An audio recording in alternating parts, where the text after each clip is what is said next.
Phone क्यों नहीं उठाया? मेरी मर्जी। मामा कब से ट्राई कर रहे हैं मामी। तो मतलब मामा रात से मिलने गए थे और जब वो रात से बात कर रहे थे वो चाहते थे कि तुम भी वहां हो। मैं वहां जाकर क्या करती? और तुम्हें क्या लगता है राज और तेरे मामा जी मुझे मेरा फैसला बदलने के लिए मजबूर करेंगे?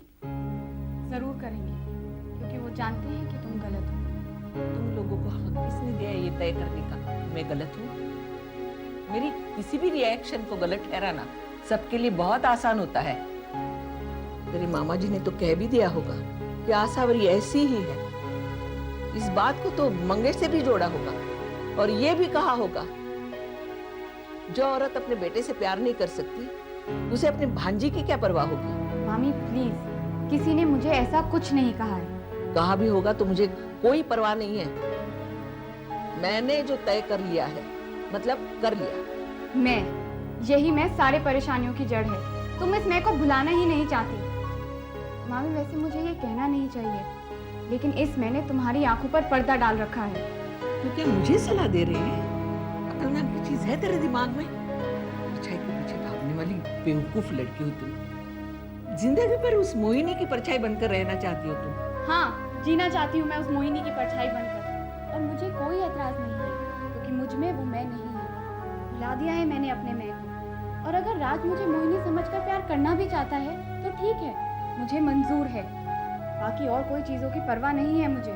मैंने अपने आप को भुलाकर प्यार करना सीखा है मामी। पछताएगी तू, बहुत पछताएगी। नहीं पछताऊंगी, देख लेना। मामा भी मेरे साथ हैं और ये शादी होकर रहेगी। लेकिन ये कहना सरासर गलत होगा कि राज ने धोखा दिया है। अगर उसका कोई ऐसा इरादा होता तो वो प्रीति को अपनी पहली पत्नी के बारे में बताता ही क्यों? प्रीति अभी नादान है। असलियत तो उस मामा मामी को बतानी चाहिए थी। नाउ कम ऑन, कोई भी ये सोचेगा कि प्रीति को मालूम है तो उन्हें भी मालूम होगा ही। लेकिन सच बात तो ये है कि उन्हें पता नहीं था। आसावरी जी को कितना बुरा लगा होगा।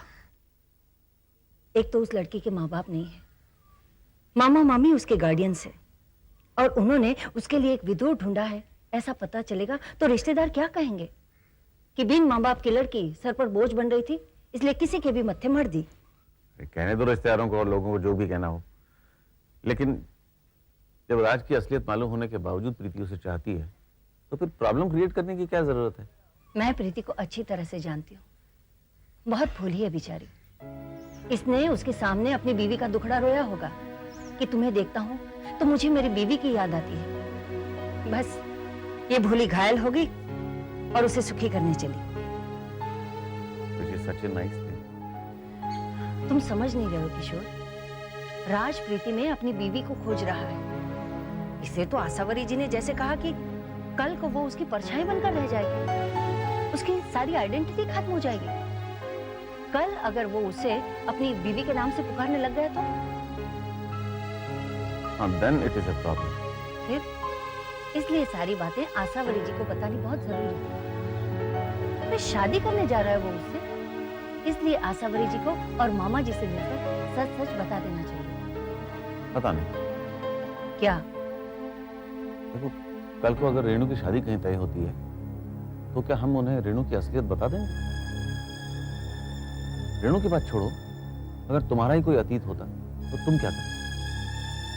उसे राज ही रखती ना।